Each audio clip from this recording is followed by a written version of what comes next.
नमस्कार, city centre show में आपका स्वागत है। मुंबई के अंधेरी इलाके से मैं हूं पूजा भारद्वाज। शो की शुरुआत इसी इलाके से जुड़ी एक बड़ी खबर के साथ। मुंबई के लिए बेहद महत्वपूर्ण ब्रिज गोखले ब्रिज, जो कि न सिर्फ अंधेरी ईस्ट वेस्ट को जोड़ता है बल्कि पश्चिमी उपनगर में कई बड़े इलाके हैं जिसे ये जोड़ता है। सालों पहले से बंद पड़ा था, बनकर आखिरकार तैयार हुआ है, आंशिक रूप से खोला गया है। लंबे इंतजार के बाद मुंबईकरों को खुशी थी, लेकिन उद्घाटन के बाद ही सबसे अमीर महानगर पालिका बीएमसी को सोशल मीडिया पर ट्रोल किया जाने लगा। वजह ये कि इस ब्रिज को जिस फ्लाईओवर से जोड़ना था उसके बीच में ऊंचाई का 2 मीटर का बड़ा फासला है।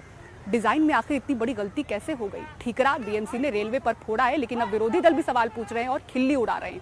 कौन सी है ये मुंबई की बड़ी खबर जो कि चर्चा का विषय बनी हुई है? आइए इस रिपोर्ट में आपको दिखाते हैं।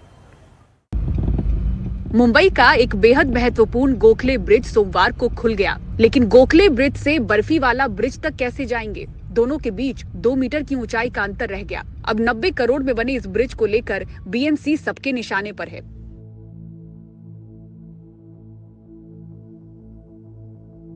2018 में एक हादसा हुआ था, इसका एक हिस्सा गिरा था, 2 लोगों की मौत हो गई थी। तब से बंद करके इस पर काम चल रहा है, इसे तोड़कर फिर से नया बनाया गया है। लंबे इंतजार के बाद इसे आंशिक रूप से खोला गया है। हल्के वाहन इसके ऊपर से गुजर रहे हैं, लेकिन पूरी तरह से राहत मुंबईकरों को नहीं मिल रही है और गुस्से में सोशल मीडिया पर ये बीएमसी का मखौल भी उड़ा रहे हैं। उसकी बड़ी वजह आपको हम दिखाते हैं।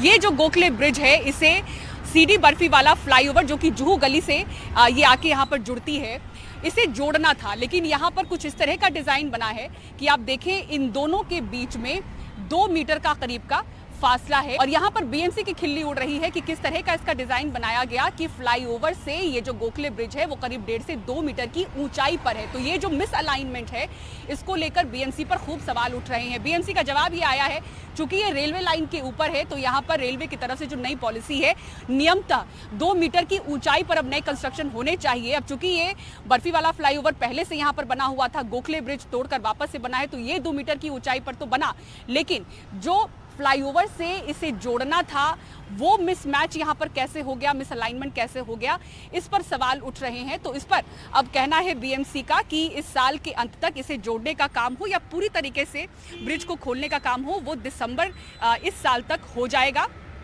और अभी की जो गलती हुई है वहाँ पर कहीं ना कहीं रेलवे पर उसे डालने की कोशिश है। After thought is very bad. Basically, so it should have been thought properly with some IIT engineers or other VJTI engineers who would have been brought in the connection to think about it, because misalignment is a very big problem. अब मैं क्या बताऊँ the other day मैं यही पढ़ रही थी paper में, the BMC is putting the blame on the railway and the railway is putting the blame on the BMC. So just passing the pillow, it's like that. Who will take the blame on? बहुत ये traffic हुआ है, हम तो चल के आई है यहाँ से। ट्रैफिक इतना होता है तो ये 2-2 घंटा ट्रैफिक खुल नहीं पाती है। यहाँ से अंधेरी हाईवे का ट्रैफिक होता है आना जाने के लिए। शाम के टाइम में देखो तो आप बांद्रा से अगर ट्रैफिक पकड़ो तो मलाड जाने के लिए 3-3 घंटा लगता है। बीएमसी में पूर्व नेता विपक्ष रहे रवि राजा और उद्धव सेना प्रवक्ता आनंद दुबे ने इसे बीएमसी प्रशासन की सबसे बड़ी लापरवाही बताया है। पूछा कि जब गोखले ब्रिज की ऊंचाई बढ़ गई तो बर्फी वाला फ्लाईओवर के साथ उसे मैच क्यों नहीं किया गया? अलाइनमेंट भी बराबर नहीं हो पाया, आनंद फानन में उद्घाटन करना पड़ा, ट्रैफिक बहुत ज्यादा है उस ब्रिज पर। तो यह सरकार करना क्या चाहती है? जिस कॉन्ट्रैक्टर को काम दिया गया, रेलवे के लोग, कॉन्ट्रैक्टर, बीएमसी के लोग, क्या आपस में समन्वय नहीं है? 1.5 मीटर से ज्यादा के करीब ऊंचाई हो जा रही है एक दूसरे ब्रिज को कनेक्ट करने में। लोग उछल उछल के पार करेंगे। ये पहली बार ऐसा हुआ है कि महानगर पालिका का इतिहास में और प्रशासक के जो वहाँ पर नेतृत्व कर रहा है कि अलाइनमेंट में डिफरेंट हुआ है। ये कहीं ना कहीं ऐसा पता चल रहा है कि महानगर पालिका का लापरवाही है। ये बहुत गंभीर बात है और मैं समझता हूँ कि महानगर पालिका के प्रशासक सिर्फ किसको कॉन्ट्रैक्ट देना है, कैसा कॉन्ट्रैक्ट देना है, छोड़कर अपने काम जो है ब्रिज जब बनाते हैं वो सही तरीके से बन रहा है कि नहीं, उसका अलाइनमेंट सही है कि नहीं, उसके ऊपर ज़्यादा ध्यान देना चाहिए। बीजेपी के स्थानीय विधायक अमित साटम और शिंदे गुट शिवसेना प्रवक्ता कृष्णा हेगड़े भरोसा दिला रहे हैं कि इसे ठीक करने का रास्ता निकाला जाएगा। वो कहते हैं कि रेलवे की नई पॉलिसी के कारण ऐसा हुआ। पहले बीएमसी पोर्शन में जो बोखले ब्रिज है वो बनाने के लिए टेंडर दिया गया था। उसके बाद में ये तय हुआ कि रेलवे के पोर्शन में भी बीएमसी ही ब्रिज बनाएगी। उसके बाद में ब्रिज का डिजाइन फाइनल हुआ और वो रेलवेज ने अप्रूव किया। जब भी रेलवेज ने अप्रूव किया तो रेलवे की नई पॉलिसी के अनुसार उसकी 1.5 मीटर से हाइट बढ़ाने के बाद ही उसका डिजाइन ही अप्रूव किया गया और रेलवेज ने अपनी पॉलिसी के अनुसार अप्रूव किए हुए डिजाइन के अनुसार ये ब्रिज बना। और ये ब्रिज बनने के बाद में बर्फी वाला फ्लाईओवर जो पहले बना था उसके बीच में 1.5 से 2 मीटर का अंतर आया है। उस अंतर को मर्ज करने के लिए VJTI और IIT को अपॉइंट किया गया है। उनका सोल्यूशन आने के बाद में उसे मर्ज करके वो रास्ता भी खोल दिया जाएगा। अलाइनमेंट में दुरुस्ती करनी पड़ेगी। इस पर जो VJTI के इंजीनियर है और दूसरे जो एक्सपर्ट्स है इसमें लगे हैं और ये भी जो मसला है हम सॉल्व करेंगे। अंधेरी ईस्ट वेस्ट बांद्रा जुहू वर्सोवा से जोगेश्वरी और बोरीवली आने जाने वाले लोगों को इस ब्रिज के बंद होने से बड़ी दिक्कत होती रही। अब इस ब्रिज और फ्लाईओवर का अलाइनमेंट करना चुनौतीपूर्ण रहेगा। दोनों के बीच रैंप बनाने के लिए ब्रिज को बंद करना पड़ेगा, जिससे ट्रैफिक की समस्या फिर बढ़ेगी। कैमरामैन अमित पवार के साथ पूजा भारद्वाज, NDTV इंडिया। और अब आइए FMCG उत्पादों की कीमतों की बात करते हैं। FMCG कंपनियों ने 10% तक दाम बढ़ा दिए हैं। मांग में कमी की वजह से बाजार में जो सुस्ती देखी जा रही थी, दाम बढ़ने से उसका मुकाबला किया जा सकेगा।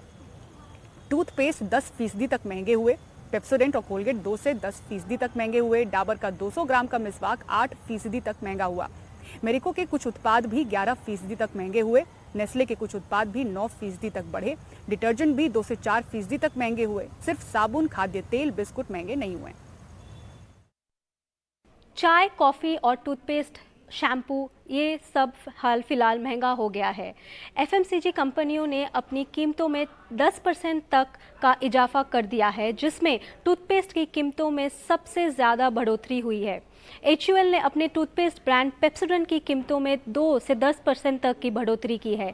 कोलगेट की कीमत भी इतना ही बढ़ी है, जैसे कि 100 ग्राम कोलगेट विजिबल वाइट पैक की कीमत 15% बढ़ी है। नेस्कैफे क्लासिक और नेस्कैफे गोल्ड की चुनिंदा पैक अभी 3 to 9% महंगा हो गया है। चाय में 3 से 5% की महंगी हो गई है।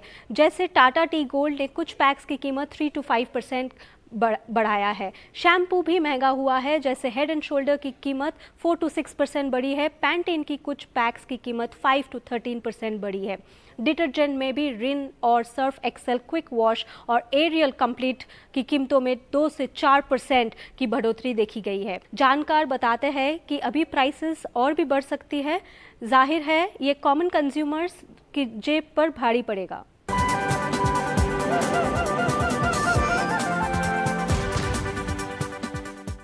OTT का क्रेज किस तरह से बढ़ रहा है और भारतीय कंटेंट देखने में किस तरह से सबको पीछे छोड़ रहे हैं, आइए दिखाते हैं आपको जया कौशिक की इस खास रिपोर्ट में।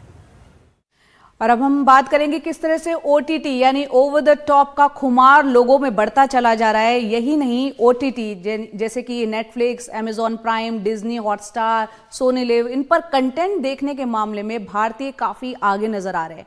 कंटेंट कंज्यूम करने वालों में वो राज्य भी शामिल हैं जहां लोग कम इंटरनेट यूज करते हैं, यानी कि वहां भी OTT यूजर्स बढ़े हैं।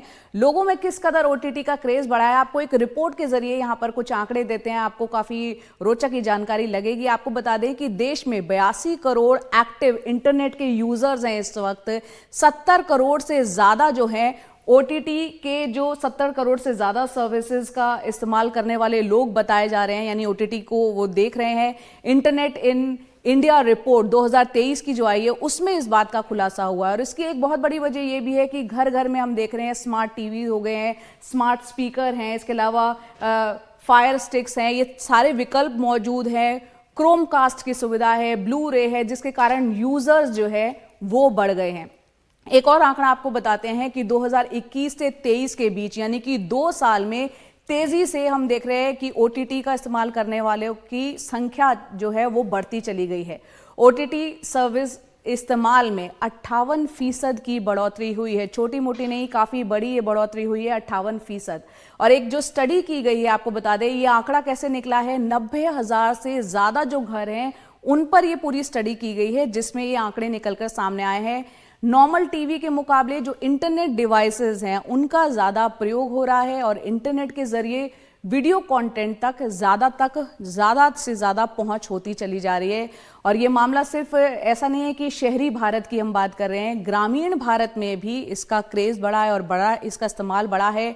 OTT और इंटरनेट का जमकर प्रयोग कर रहे हैं गाँव के लोग, गाँव के ग्रामीण इलाकों में भी, और कम इंटरनेट यूज़र वाले जो राज्य हैं वहाँ पर भी इसकी बढ़ोतरी दर्ज की गई है। उन राज्यों की अगर हम बात करें तो चाहे वो झारखंड है, चाहे बिहार है, आप देख रहे हैं 46% झारखंड में और बिहार में 37% जो है इंटरनेट यूज़र्स बढ़ गए हैं। यानी बिहार और झारखंड जैसे राज्यों में भी इंटरनेट यूज़र्स जो है उनकी संख्या बढ़ी है और एक क्रेज़ लोगों में OTT को लेकर क्रेज़ काफ़ी ज़्यादा बढ़ा है।